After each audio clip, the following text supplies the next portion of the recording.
আসসালামু আলাইকুম ওয়া রাহমাতুল্লাহি ওয়া বারাকাতুহু।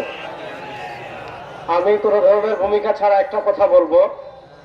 আমাদের শত্রু যখন হবে ধর্মনিরপেক্ষতা, আমাদের শত্রু যখন হবে আধিপত্যবাদী শক্তি, তখন আমরা তাওহীদ এবং রিসালতে বিশ্বাসী যত মুসলমান আছি, আমাদের আকীদাগত ইখতিলাফ থাকবে। যার যার আকীদা বিশ্বাস আপন জায়গায় রেখে সেকুলারিজম, ধর্মনিরপেক্ষতা, ভারতের আধিপত্যবাদ, আমেরিকার আধিপত্যবাদকে পরাজিত করার জন্য আমরা সবাই ঐক্যবদ্ধ হয়ে যাব। আপনারা দেখেছেন পাকিস্তানে একটা সংগঠন হয়েছিল মুত্তাহিদা মজলিসে আমল, MMA, মুত্তাহিদা মজলিসে আমল। সেখানে পাকিস্তানের মৌলানা ফজলুর রহমান সাহেব ছিলেন, পাকিস্তান জামাতে ইসলামী ছিল, পাকিস্তান আহলে হাদিস ছিল, পাকিস্তানের শিয়াদের সংগঠন ছিল। কেন তারা একত্রিত হয়েছেন? পারভেজ মুশাররফের মাধ্যমে যখন পাকিস্তানে আমেরিকার আধিপত্যবাদ চূড়ান্তভাবে প্রতিষ্ঠা হচ্ছিল এবং পাকিস্তানের সেকুলারিজমের ঘাঁটি গেড়ে শক্তিশালী হচ্ছিল, তখন পাকিস্তানের সব মত, সব ঘরানার উলামায়ে কেরাম ঐক্যবদ্ধ হয়ে নির্বাচন করেছিলেন। শুনেন, আমরা আহলুস সুন্নাহ ওয়াল জামাতের আকীদা বিশ্বাসী। আমাদের আকীদা বিশ্বাস এমন নয় যে কারো সাথে ইসলামের বৃহত্তর স্বার্থ নিয়ে বসলে আমাদের আকীদা চলে যাবে। যে আকীদা ইসলামের বৃহত্তর স্বার্থে বসলে, কারো সাথে বসলে চলে যাবে, ওই আকীদার আমাদের দরকার নাই। আমাদের বাংলাদেশের 1971 সালের পর থেকে আমাদের বাংলাদেশ রাষ্ট্রের মৌলিক দুইটা সমস্যা ছিল। একটা সমস্যা, এখানে ধর্মনিরপেক্ষতা নামে ধর্মবিদ্বেষ চাষ করা হয়েছে। আরেকটা সমস্যা হলো এখানে বাঙালি জাতীয়তাবাদের নামে ভারতীয় বয়ান আমদানি করা হয়েছে। আমরা স্পষ্ট ভাষায় বলি, বাংলাদেশে যারা বাঙালি জাতীয়তাবাদের রাজনীতি করে তারা বারবার ইসলামী শক্তির রক্তের উপর ক্ষমতায় গিয়েছে, রক্তের উপর ক্ষমতায় গিয়ে ইসলামের সাথে গাদ্দারি করেছে, দেশকে তারা দুর্নীতি চ্যাম্পিয়ন করেছে। 2024-এর জুলাই আগস্টের গণবিপ্লবের পর আপনারা দেখেছেন, সাম্প্রতিক গানের ঘটনা দেখেছেন, বাংলাদেশের এক বাউল আল্লাহকে নিয়ে কটূক্তি করেছে।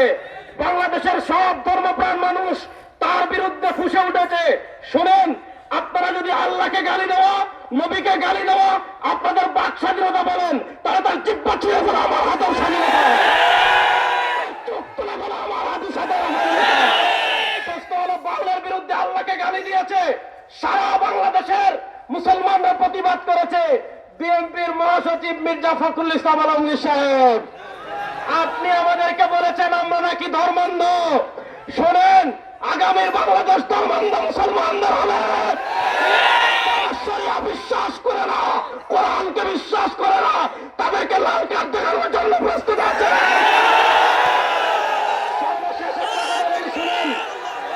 54 বছরের বাংলাদেশে ধর্মনিরপেক্ষতা দেখেছেন, বাঙালি জাতীয়তাবাদ দেখেছেন, সমাজতন্ত্র দেখেছেন, সব তন্ত্রমন্ত্রের খেলা বাংলাদেশের শেষ। সব তন্ত্রমন্ত্র বাংলাদেশের মানুষ প্রত্যাখ্যান করে ফেলেছে। আমাদের পিসার চরমনাই গতকালকে আমাদেরকে বলেছেন, বাংলাদেশে আগামী নির্বাচনে নীরব একটা বিপ্লব হবে ইনশাআল্লাহ। সুতরাং এইবার টেকনাফ থেকে তেঁতুলিয়া, সিলেট থেকে নিয়ে পঞ্চগড়, পুরো বাংলাদেশে হাত পাখার বাতাস দেওয়ার জন্য প্রস্তুত আছেন। আরে ভাই, কোন মার্কা আছে? ইসলামের পক্ষের কোন মার্কা আছে? ভারতের আধিপত্যবাদ মোকাবেলার কোন মার্কা আছে? মসজিদ মাদ্রাসা রক্ষার কোন মার্কা আছে? পুলিশের মার্কা সবাই বলেন, এবার চলে সারা বাংলায়, বিশ্বের চন্দ্রায়, সারা চন্দ্রায়, সারা বাংলায়